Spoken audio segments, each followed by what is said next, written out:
করতেছেন, আপনি কিন্তু সীমা অতিক্রম করে ফেলাইতেছেন। তাই নাকি? সীমা অতিক্রম করে ফেলাইছি?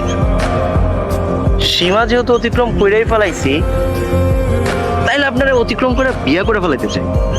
আপনি আমার বিয়ে করবেন? সত্যি আমার বিয়ে করবেন?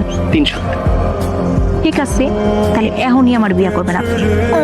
সত্যি? হ, কিন্তু আমার একটা শর্ত আছে। কি সত্য? দেখেন, আমার না বিয়ে শাদীর ব্যাপারে একটু লজ্জা বেশি। আপনি চোখ বন্ধ কইরা আমারে কবুল কইবেন। বিআইনের নাকি লজ্জা বেশি। ঠিক আছে বিআই, আমি তাইলে চোখটা বন্ধ করে 3 কবুল আপনারা বিয়ে করতেছি। হে আকাশ, হে বাতাস, হে পাহাড় পর্বত চন্দ্র তারা সূর্য, তোমরা সবাই সাক্ষী থাকো, আমার এই মিষ্টি বিআইন রে 3 কবুলে বউ বানাই। কবুল কবুল। কি হতে দেন? এখনো লজ্জা লাগতেছে? আর লজ্জা পায়েন না, এবার কবুল বলে ফেলেন, বলেন।